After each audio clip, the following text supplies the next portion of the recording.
Canal YouTube HL História Legal. A religiosidade nos campos de cima da serra. A Sociedade Espírita Urubatã de Melo, parte 2.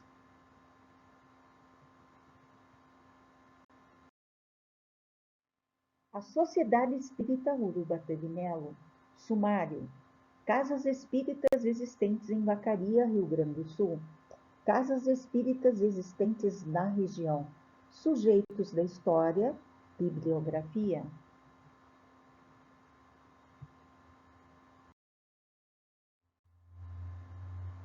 Casas espíritas existentes em Vacaria, todas filiadas à FERGS, Federação Espírita do Rio Grande do Sul. Sociedade Espírita Urubatã de Melo, Sociedade Espírita Amor em Jesus, Associação Espírita Amor e Caridade, Sociedade Espírita Joana de Ângeles.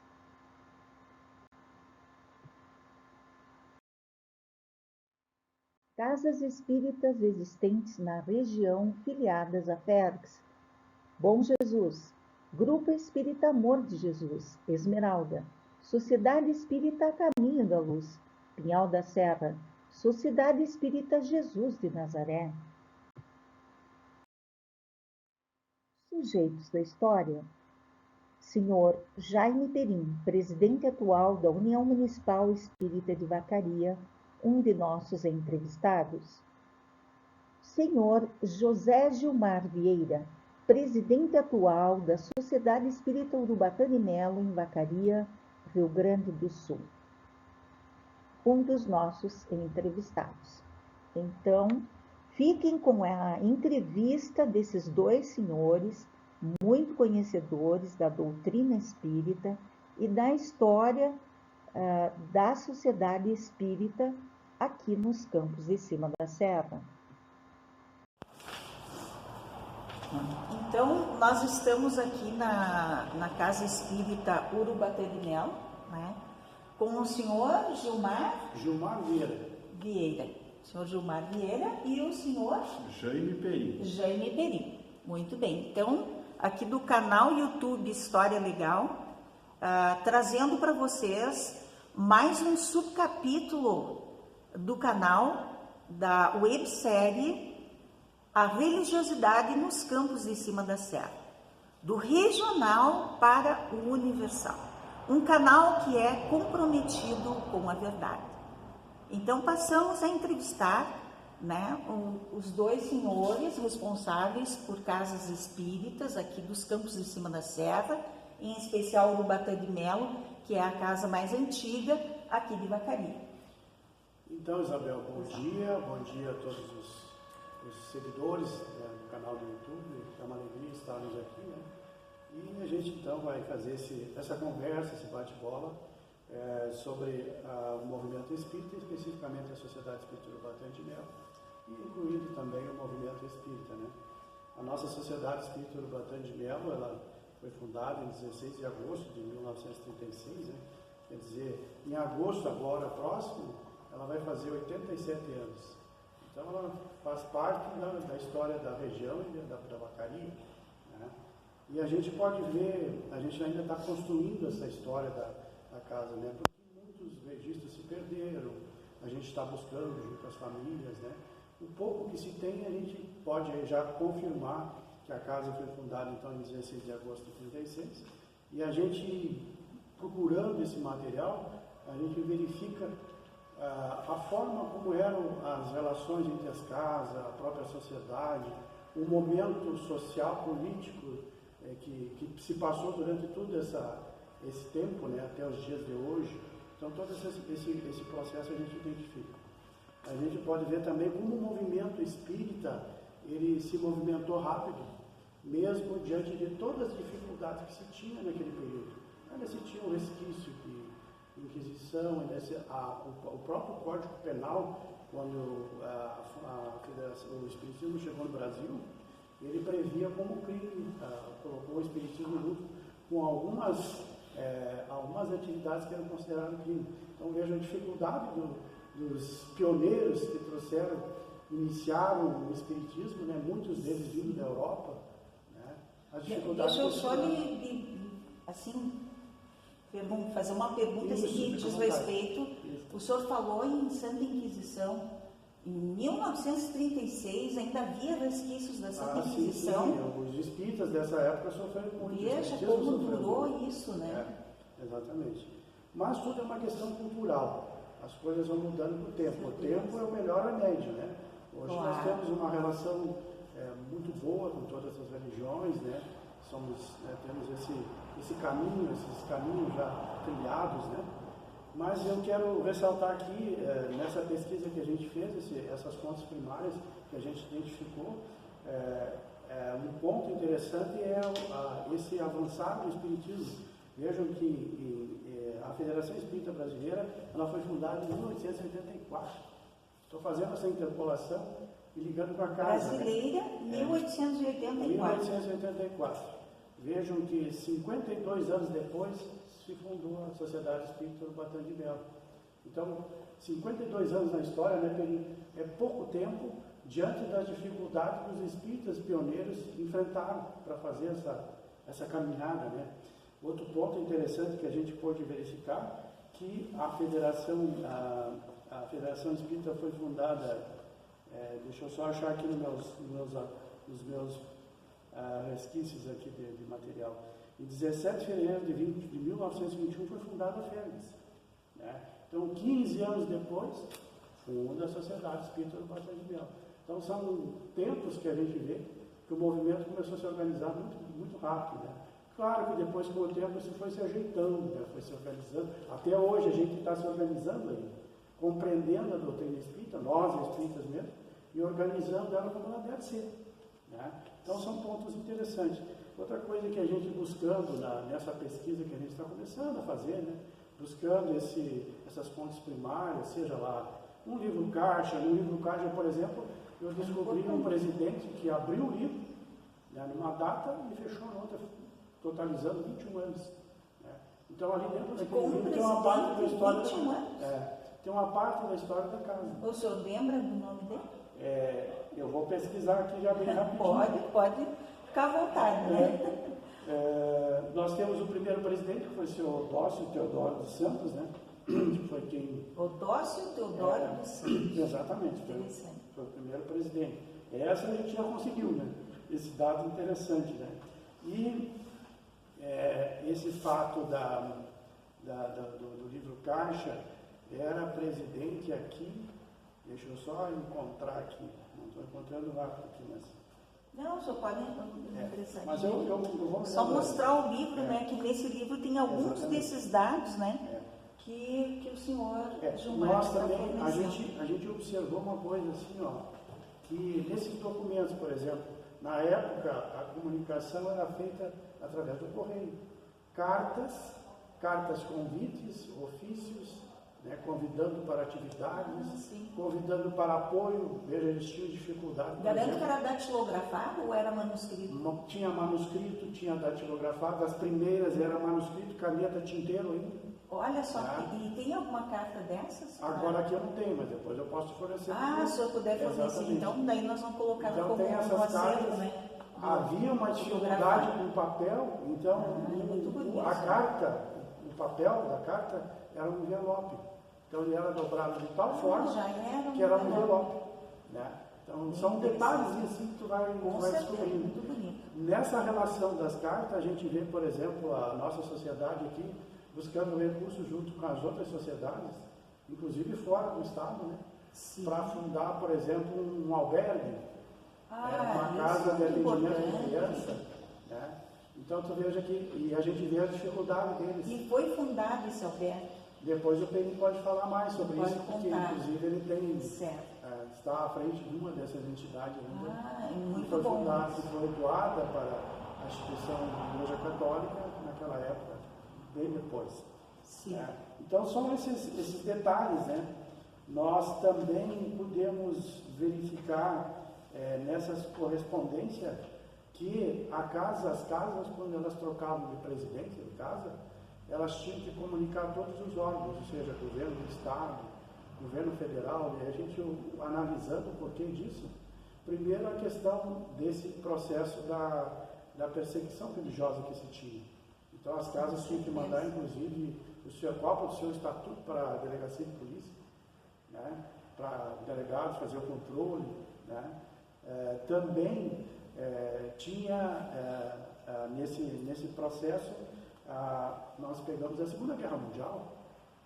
Com certeza. Então, nesse período, a gente vê também que tinha que ter esse controle das casas. Elas tinham, quando trocava a direção, tinha que comunicar o governo do Foi Estado. em 1936?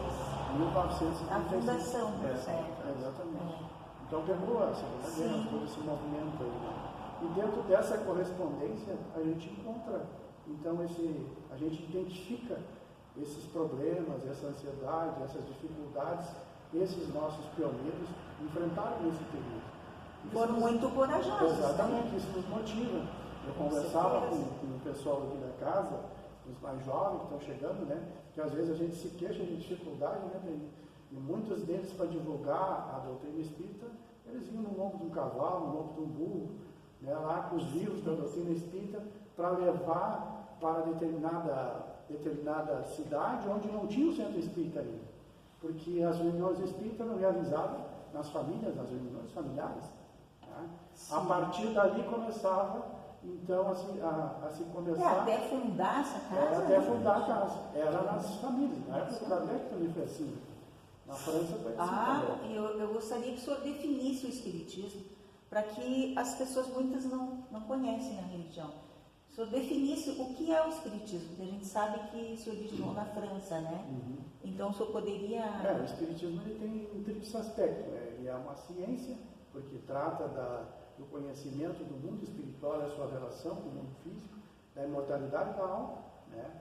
E é uma filosofia porque toda a relação que existe dos espíritos que estão no mundo espiritual, que somos nós mesmos, ora estamos aqui, ora estamos lá, claro. Essa relação e essas consequências dessa relação é que vai sair a parte filosófica. As consequências disso é que vai trazer o aspecto religioso do Espiritismo, né? Então o Espiritismo ele tem um ponto fundamental na reforma interior do ser humano, tornar o ser humano melhor, baseado no quê? Nos ensinamentos de Jesus, né?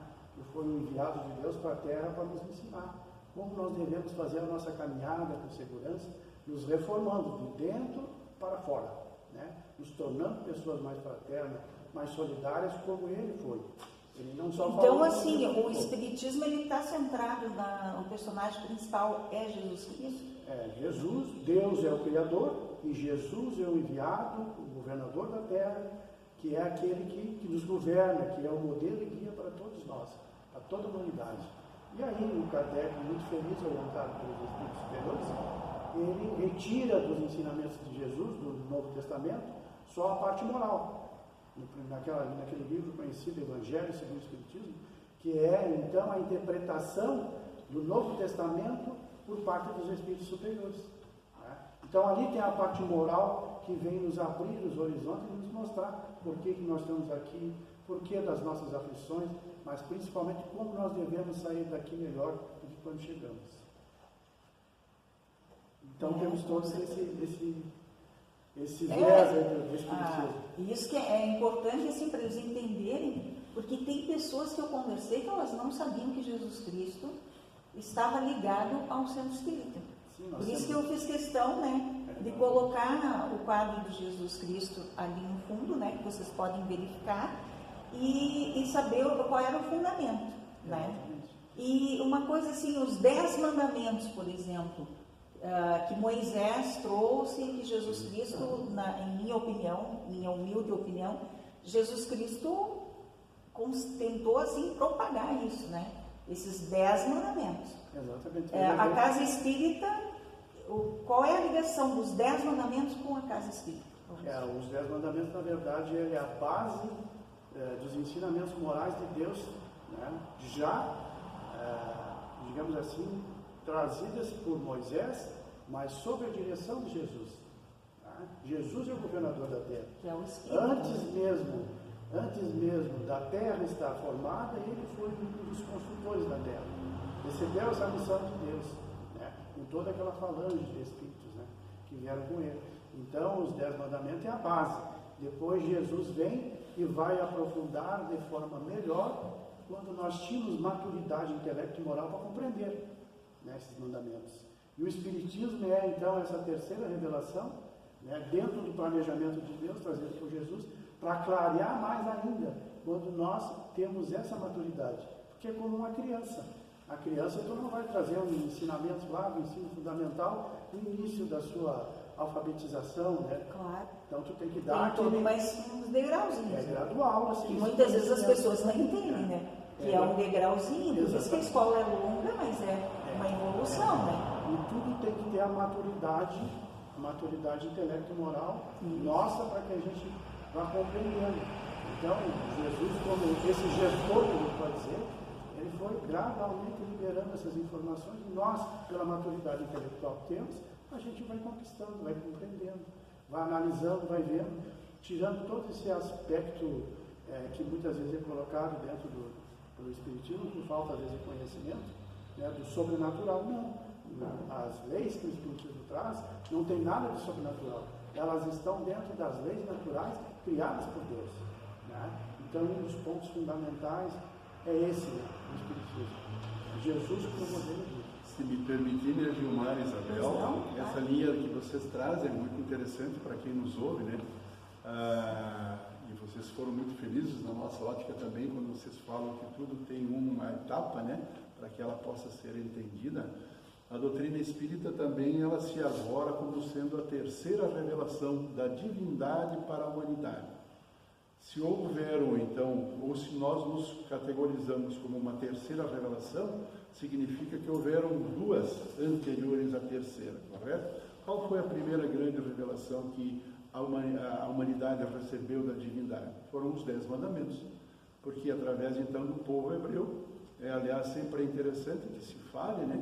O povo hebreu foi o primeiro povo da humanidade a reconhecer o Deus único, porque até então os povos eram idólatras ou politeístas, né? Então, e aí com os hebreus que Moisés então traz essa primeira grande revelação, como vocês também já comentavam sobre os 10 mandamentos, né?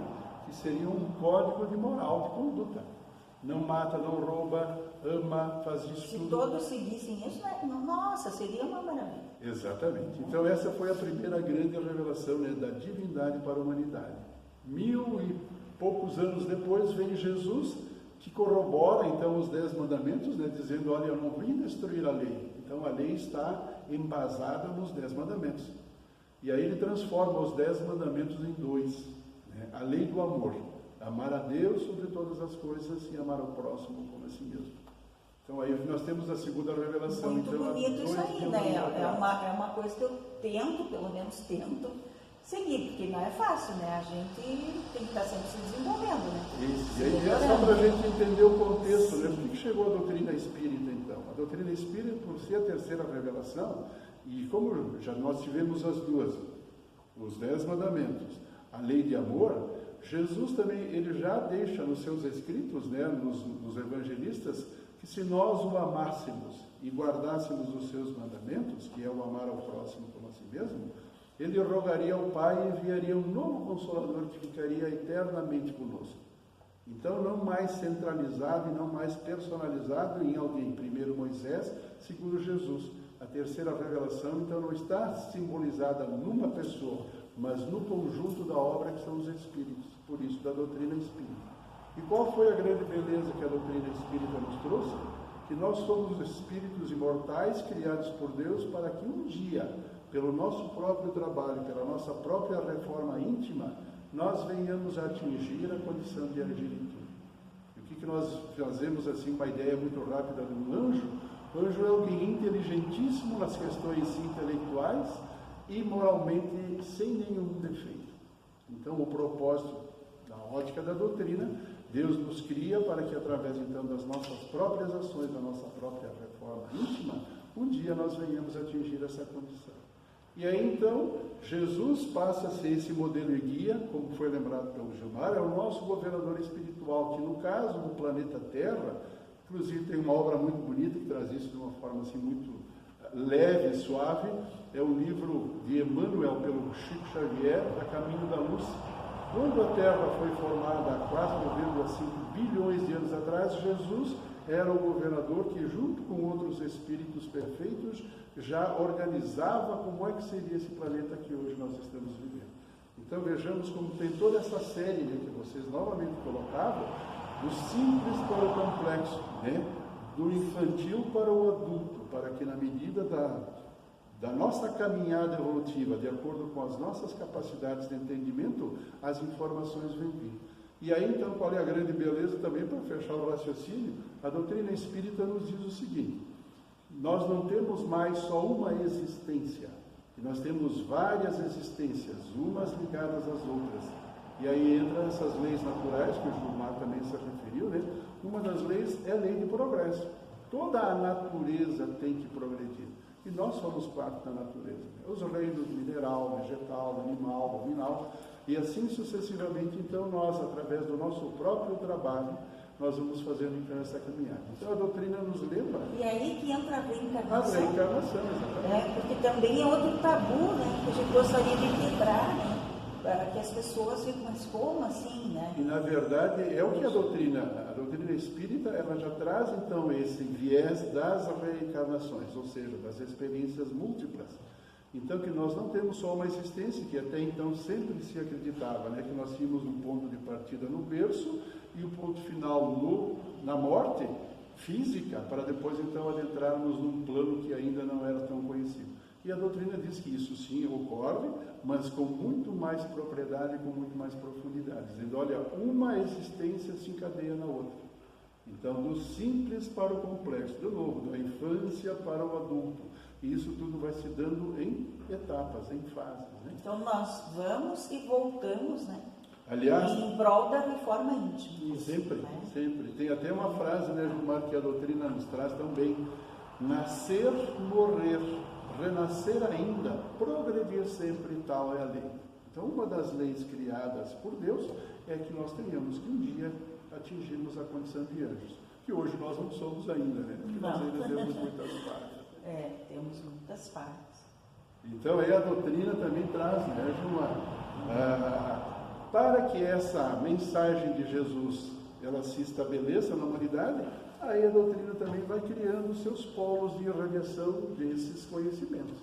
Então aqui nós temos hoje, para a nossa felicidade, a casa Urubatã de Melo, a mais antiga da cidade, juntamente com outras casas da região, tem esse propósito de mostrar para aqueles que têm essa sintonia com a doutrina, essas verdades, para que a gente então possa nos entender. E bem lembrado também pelo Gilmar, por que a gente sofre ainda, né? Por que uns têm mais, outros têm menos? Por que uns têm saúde, outros doença? Por que uns são inteligentes, outros assim não têm uma cultura? E aí, pelas reencarnações, nós vamos conseguindo entender que cada um tem o seu nível, cada um tem o seu ponto de aprimoramento. E aí entra a diversidade, né? Em todos os sentidos. É isso aí, eu já chego aqui no nome do... Pode continuar, por favor. O seu Luiz Baldi, né, ele foi presidente em 1º de junho de 1938. Depois ele abriu esse livro caixa, né? Depois ele fechou em dezembro de 1963, o que corresponde a 25 anos. 25 anos, é bastante. A ideia que se tem, que a gente está pesquisando, né? Que de repente que a gente vê a assinatura dele com muita frequência no livro, que ele tenha sido o presidente mais tempo, né? Mas a história, como a senhora historiadora sabe, a gente vai descobrindo que de repente não era assim. Então tudo está para se firmar. Aparecem indícios, então eu quero deixar bem claro para todos, né? Que conforme vão aparecendo indícios, a gente vai mostrando. Então não é, um historiador ele não é dono da verdade. Não pode fechar, né? Não é dono da história e nem da verdade. Porque nós estamos pesquisando sempre, nós somos pesquisadores, né? Então, se eu entrevisto uma outra pessoa da religião espírita e ela me traz um outro indício, talvez até o senhor venha revisar, né? Exato. Porque é isso, a história é isso, está constantemente sendo escrita. E, como o senhor Perim falou, em prol do progresso, né? A evolução e o progresso no conhecimento, na sabedoria, né? Porque o nosso comprometimento com a verdade é conforme os indícios vão aparecendo e realmente são verdadeiros, a gente vai expondo então para as pessoas e elas vão assim fazendo uma visão mais geral, né? E mais aprofundada sobre o objeto de estudos, né? Que nesse momento, então, é a religião espírita, né? Outra coisa, os senhores consideram o espiritismo uma religião? Isso também é uma pergunta que todos fazem. Na acepção da palavra, no uso da palavra, não. Mas filosoficamente, sim. Por que filosoficamente? Porque o espiritismo, ele trabalha a reforma interior das pessoas. Então, ele é uma religião nesse sentido. Mas ele se diferencia das outras religiões, justamente porque ele tem um aspecto da ciência, da filosofia, que vem aí trazer o conceito de religião. Uma religião que trabalha... Quando eles dizem assim, é uma doutrina, não é uma religião, daí? Como vocês definiriam? Toda a religião, ela tem uma doutrina, né? Assim como toda a ciência tem uma doutrina. Então, está dentro desse conceito, né? Ou seja, eu quer colaborar também. Assim. A gente aproveita, tem uma fala do Haroldo Dutra Dias, talvez alguns que nos ouvem, né, já conhecem ele, mas é um juiz de direito de Belo Horizonte e muito inteligente também nessa área. Ele nos diz o seguinte, que a gente pode fazer a seguinte questão: como é que você entende a religião?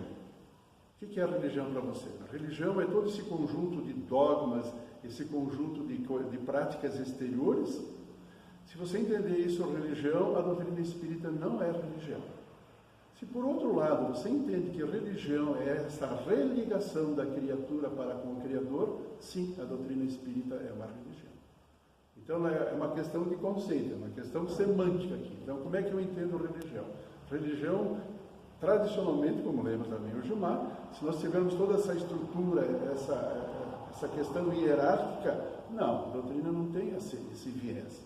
Mas qual é o grande propósito da doutrina espírita?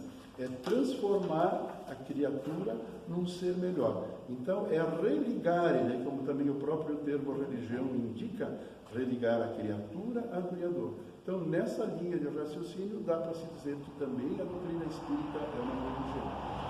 E vem de encontro de todo o fundamento principal de todas as outras religiões, que é tornar o ser humano melhor. Exato. Né? E as religiões cristãs baseadas nos ensinamentos do Mestre. Cristão vem de Jesus Cristo, né? Tem algumas pessoas que não sabem, né? Isso. Mas o cristão, ele se origina do nome Jesus Cristo. Então, todos que são cristãos acreditam em Jesus Cristo. A doutrina espírita, com certeza, acredita em Jesus Cristo, né? Está embasada nos conhecimentos que foram passados, né, por Jesus Cristo. Então, isso a gente queria... Bom, eu vou deixar o senhor descrever, então, a história do Centro Espírita, mas eu gostei particularmente de entrar nessa seara dessa doutrina. Eu te falei, a história do Centro Espírita está sendo construída. Né? Então, a gente tem fragmentos. É como se fosse um quebra-cabeça. A gente está juntando as peças, né? Ora aparece um material, ora aparece um familiar com uma informação, com uma relação de um documento, de uma revista, de um documento que foi um ofício, uma carta, uma foto, entendeu? E a gente vai juntando isso, né? E a gente vai fazendo aquela análise que o bom pesquisador tem que fazer, e confrontar, e analisando, e nunca bater o martelo. Não, é isso aqui. E deu, como tu bem falaste, como historiadora, como propriedade, né? Tu falaste, a gente tem que ir devagarinho, com calma, né? E vai juntando as peças. Mas a gente está indo, né? O historiador, ele é um garimpeiro, né? Ele fica garimpando, procurando documentos, objetos. Uma coisa assim que eu percebo, que no Centro Espírita não há muitos objetos, imagens. O que vocês pensam, né, dentro da doutrina espírita quanto à idolatria, ou idolatrar imagens, o que é pensado? Eu tenho a minha opinião formada, mas eu quero ouvir de pessoas estudiosas, né, do espiritismo. Isso se encadeia, Isabel, nessa linha de raciocínio que nós estávamos falando antes. Já que a doutrina espírita é a terceira revelação, e ela se fundamenta, o seu grande dogma, se é que nós podemos falar assim, é a reencarnação.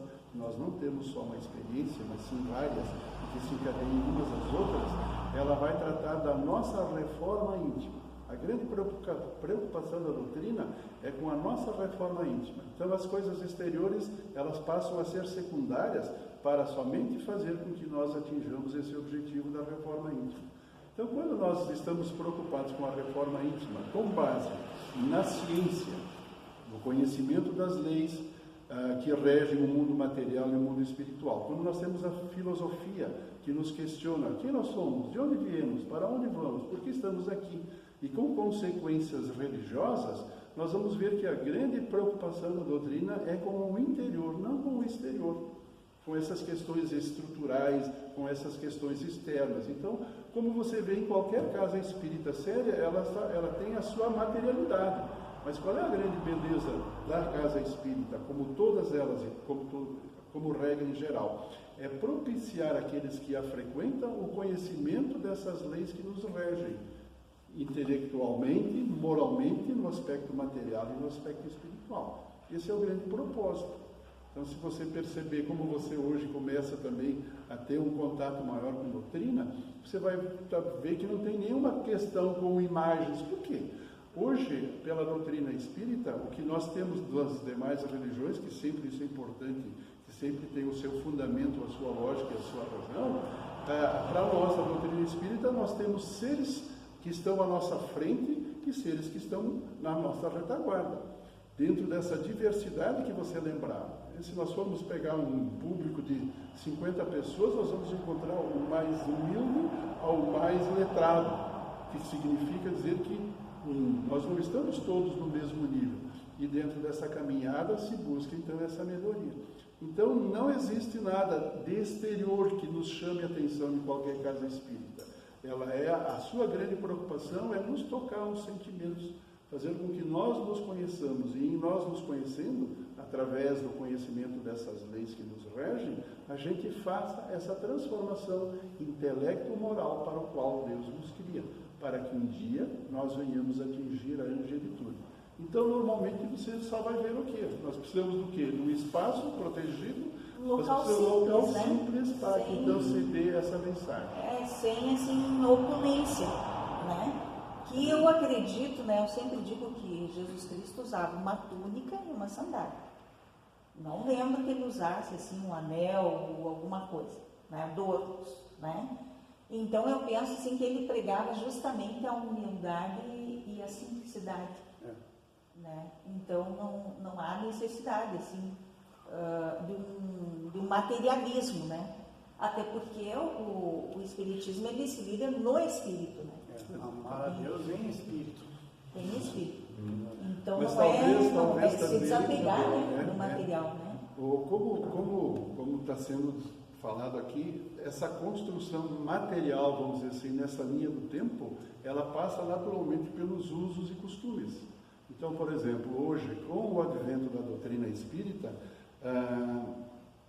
e como nós hoje temos essa ciência de que é uma questão nossa para com Deus, nós já não temos assim aquela necessidade de um terceiro dizer quem é Deus para que nós conheçamos, o que Deus espera de nós. Então já é uma relação mais direta.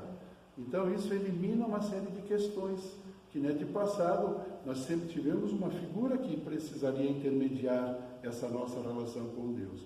Então é natural que os homens, ainda na sua pequenez, de uma forma externa, exteriorizem também essa sua posição. Daí as vestimentas, daí essas questões todas. Mas que se aprimora, ela por si só vai se dando conta daquilo que serve, que precisa ser mantido, e daquilo que não precisa ser mantido.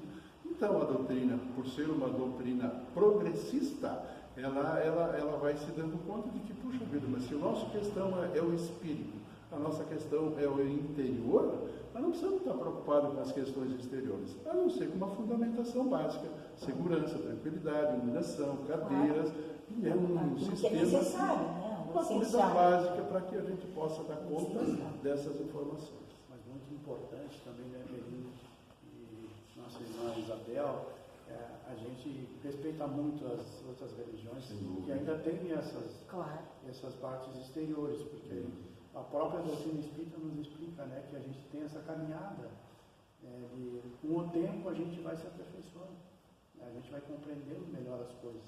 Né? Nós mesmos que hoje estamos no Espiritismo, já fizemos a nossa iniciação, a maioria de nós em outras religiões, já tivemos essas já passaram por isso. Já né? fizemos isso também. Já tivemos essas muletas, né? Como a gente diz. Então nós respeitamos muito, porque é o tempo de cada um. É necessário uma maturidade, né? Então, por isso que tu não vai ver a casa espírita assim, lotada, cheia, não. Porque se trabalha muito a fé raciocinada. Então nós precisamos raciocinar muito. Em quem a gente tem fé, por que a gente tem fé, porque aí a gente começa a abrir os horizontes.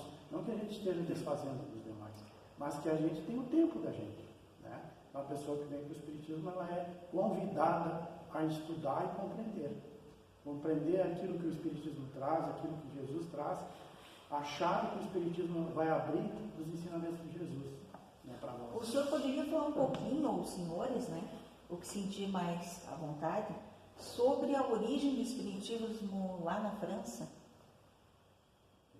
Como que começou tudo isso? Então, de novo, isso está muito ligado, Isabel, com o aspecto da linha do tempo. Tudo no seu devido tempo. Há tempo de plantar, há tempo de colher. Quando nós lembramos, por exemplo, que Jesus nos falava já há 2000 anos atrás, né, que se nós o amássemos e guardássemos os seus mandamentos, ele enviaria um novo Consolador.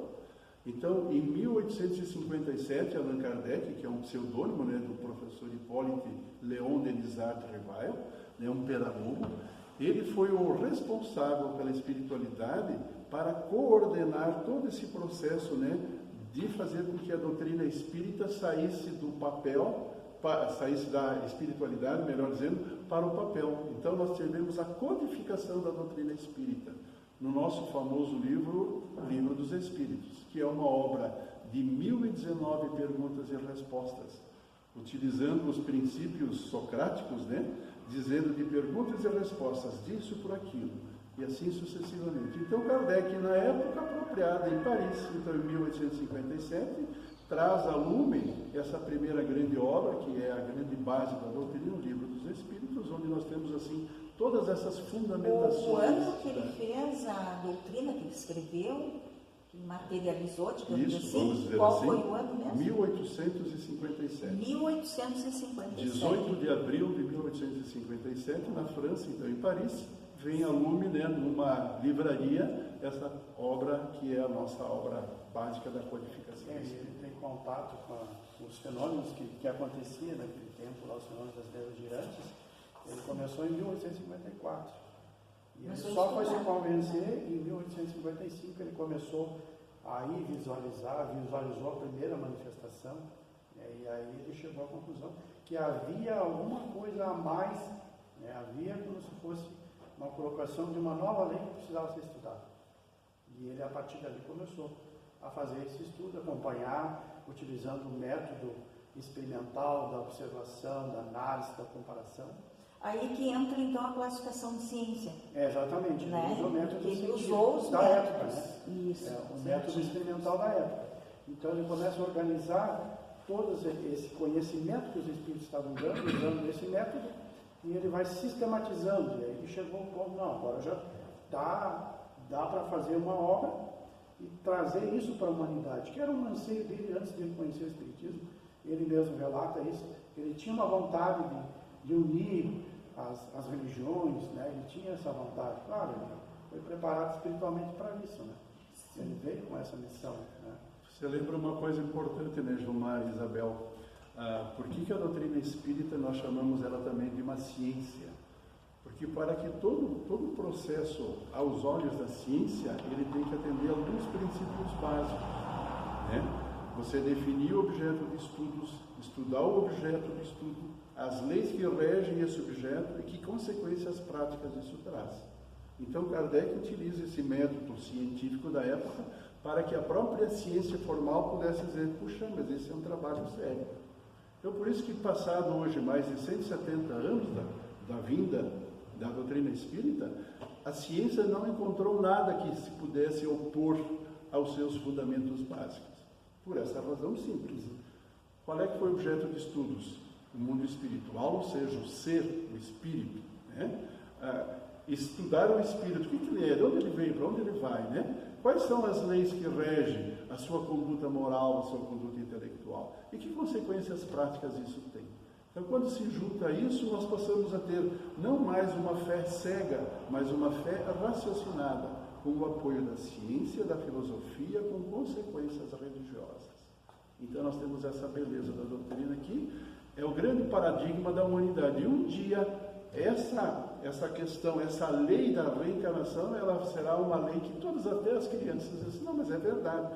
Puxa vida, então eu preciso me cuidar das minhas ações de hoje, já que ela também é regida por leis, tudo que eu faço volta. Toda ação corresponde a uma reação de igual força, sentido contrário. Então, de novo, isso são leis gerais do universo. Então, logo as pessoas acreditem nisso e consigam vivenciar, elas serão as primeiras grandes beneficiadas dessa tranquilidade. Então, é por isso que a doutrina espírita está hoje aqui à nossa disposição. Muito bem. A nossa casa espírita, todas as casas espíritas, a casa espírita aqui do Bartolomeu de Melo tem atividades no domingo, a partir das 17h30. Temos na terça-feira, a partir das 20 horas, aqueles que querem ser atendidos para ter uma conversa, para compreender melhor, podem vir um pouco antes, no domingo às 16 horas, na terça-feira, a partir das 19h, sempre vai ter uma equipe disponível para conversar, né, para orientar, baseado na doutrina espírita. Né. Então, nós temos grupos de estudo nas casas espíritas, nós temos aqui grupos de estudo na sexta-feira, a partir das 18h30, nós temos grupos de espírita, grupos de estudo abertos no sábado, a partir das 14 horas. Esses dois grupos estão sempre abertos para receber pessoas que querem conhecer a doutrina espírita. Então, a gente coloca à disposição, independente de religião. Você vir estudar a doutrina espírita não quer dizer que tu venha trabalhar na casa espírita, mas é um conhecimento que veio para a humanidade, não é só para os espíritas. Né? Nós espíritas temos essa missão de levar isso, principalmente vivenciando isso no meio em que nós vivemos. Né? Então, esse é o ponto fundamental. Bom, então nós poderíamos resumir assim a fundação, quem foi o fundador da casa, né, quantos anos ela tem e algum fato que o senhor quisesse citar assim, de relevância, né, para a gente encerrar a entrevista. Eu acho que o ponto fundamental é que a casa, que principalmente, né, ela, por ser uma casa das mais antigas da região, ela se manteve durante todo esse tempo. Né? Veja que 87 anos é um tempo, né, para se manter diante e levando em consideração todas as dificuldades, né, que se tinha de implantação, de cultura, né, de mudança de cultura, né, foi um trabalho assim que a gente se sente orgulhoso, orgulho no bom sentido, né, desses nossos antepassados, né, porque eles nos motivam hoje a trabalhar ainda mais, né, a ter mais responsabilidade frente às instituições que nós estamos, porque eles foram realmente os pioneiros, os desbravadores, né, os bandeirantes, podemos dizer assim, até não enquadraria no bandeirantes, mas alguém que veio e desbravou algo que era muito difícil. O papel seria semelhante, né? Entradas e bandeiras no Brasil, né? Exatamente. Desbravou. Talvez o objetivo seja muito diferente. Muito diferente, né? Mas eles desbravaram, né? Eu percebi ali o nome da Ione Santos. O senhor lembra, assim, eu vou só te dizer o seguinte, a gente está procurando pesquisar se é realmente aquela Ione Campos Santos que foi colocada no colégio, porque ela foi uma das filhas de um dos presidentes da casa. Então a gente precisa confirmar isso, né? Ione Santos. Ione e Santos, ela trabalhou, então, nessa casa espírita. Ela com certeza sim, porque o pai dela foi presidente. Né? Sim. Mas a gente não tem esse registro.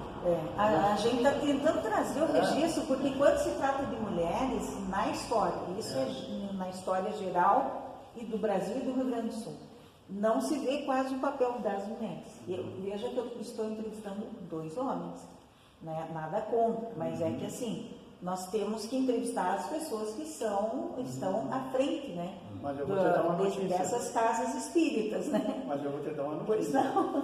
Se tu for nas casas espíritas e ver a quantidade de pessoas, a maioria mulheres trabalhadoras. Sim. E se tu vai nos eventos espíritas, por exemplo, agora nós vamos ter o congresso, o 12º Congresso do Rio Grande do Sul, Espírita do Rio Grande do Sul, que vai ser na PUC, em outubro. Ah, vai ser na PUC? Vai chegar lá, a maioria das pessoas são mulheres, por incrível que pareça. E para participar desse congresso? A gente passa depois ali como fazer isso, a transmissão. A gente pode até colocar para nós, quem quiser participar. Sim, isso, a gente gostaria de colocar. É limitado as vagas por causa de várias questões. Né? Sim, Local, muitas pessoas nem ficam sabendo, né? Exatamente. E geralmente vão os responsáveis, porque tem que ir os representantes de cada um. É um dos maiores eventos da região sul, né?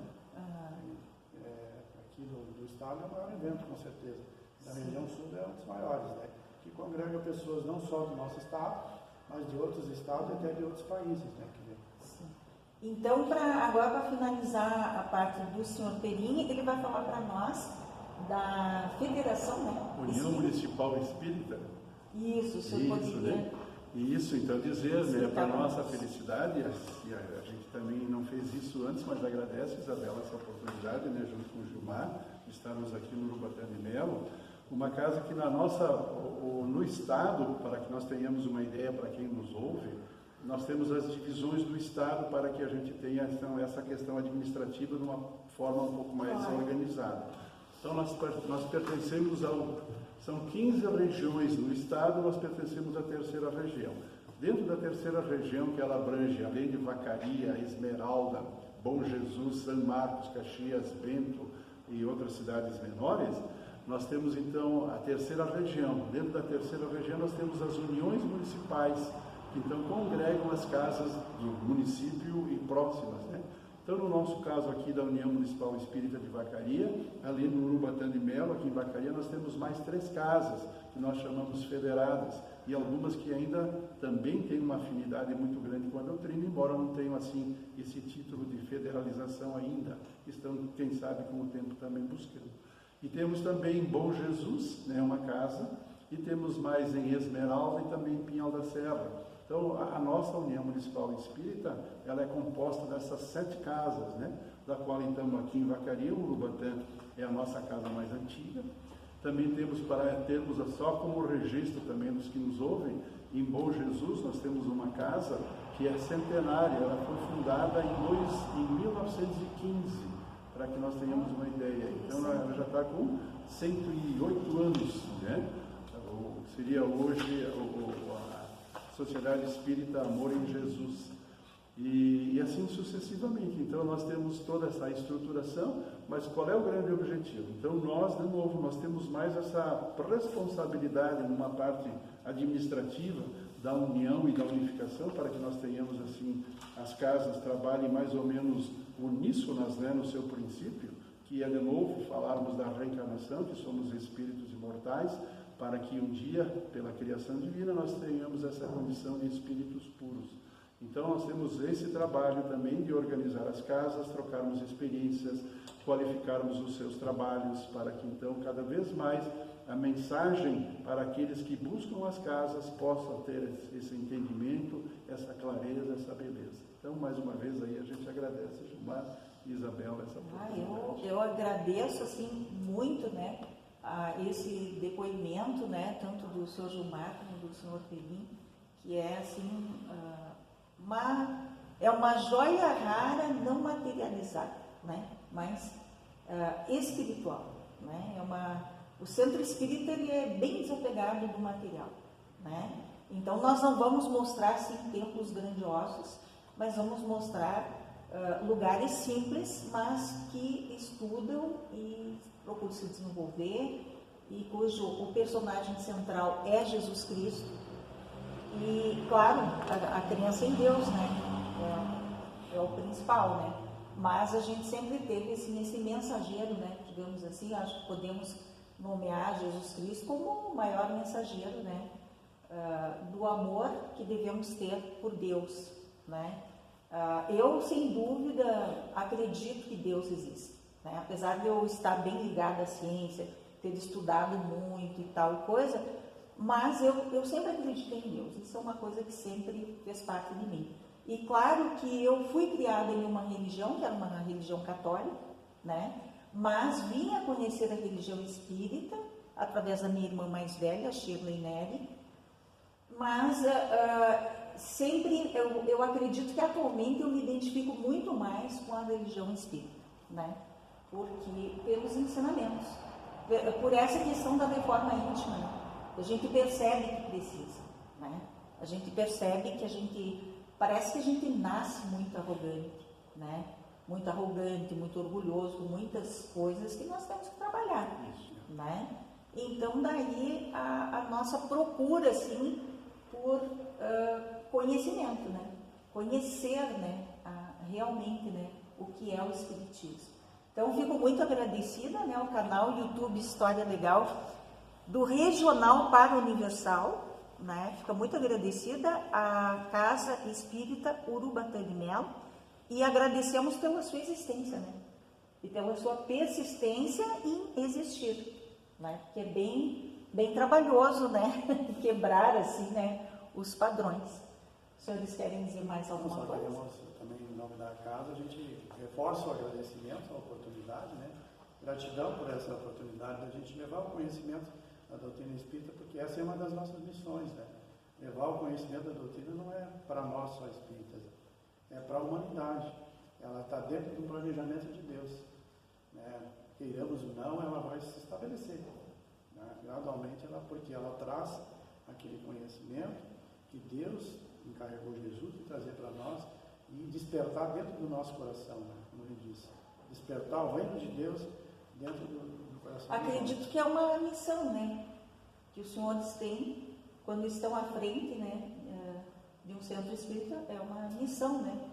Trazer essa mensagem para todos nós. Né? É uma tarefa, né, que nós nos comprometemos antes mesmo de vir para o mundo físico, né? No planejamento lá já foi colocado lá na pastinha lá. Isso, exatamente. Buscarmos a nossa própria reforma, né, pessoal, e sermos um elemento também de divulgação, né, para que então essa mensagem alcance o maior número de irmãos nossos de caminhada, né? Porque, de novo, a felicidade está muito atrelada à vivência desses princípios evangélicos.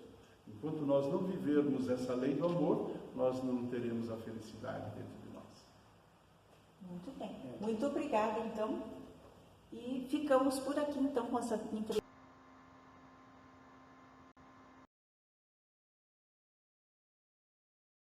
Bibliografia. Azambuja Rodrigo Cavalcante D. Caravanas de divulgação, histórias de espiritismo familiar. Livraria Editora Francisco Spinelli, Porto Alegre, Rio Grande do Sul, 2011. Página 233 a 234.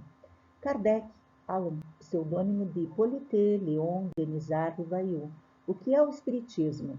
Tradução de Salvador Gentili, Instituto de Difusão Espírita, Arara, São Paulo, 2005. 61ª edição, página 12. Kardec, Allan, pseudônimo de Hippolyte Léon Denisard Rivail. O Livro dos Espíritos, tradução de Salvador Gentili, Instituto Beneficente Boa Nova, Catanduva, São Paulo, 2004, terceira edição, página 11 a 12. Kardec, Allan, pseudônimo de Hippolyte Léon Denisard Rivail.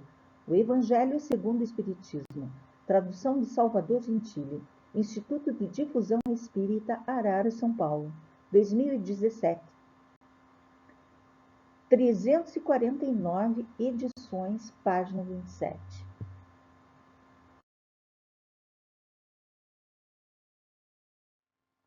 Obrigada a todos vocês.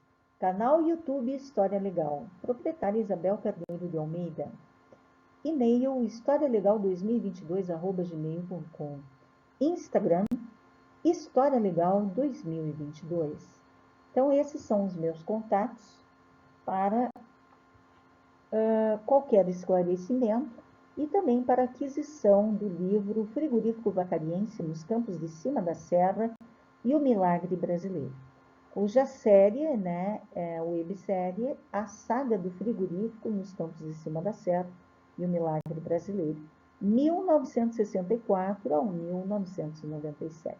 Ainda dispomos de alguns volumes, gostaríamos de liquidar, né, com essa edição E para depois, então, nós lançarmos aí, estamos trabalhando agora para lançar o livro de poesias, Rascunhos de uma Vida, que é o produto das poesias que escrevo desde a adolescência. Então, ficam aí os meus contatos, né? Qualquer dúvida, ajuda em termos de história, depoimentos acerca da poesia, podemos também ajudar alguém que gosta de escrever poesia, podemos incentivar, né? Dar algumas dicas. Isso aí, estão meus contatos aí. Sejam todos muito bem-vindos ao canal YouTube História Legal, canal comprometido com a verdade, do regional para o universal. Sintam-se todos abraçados.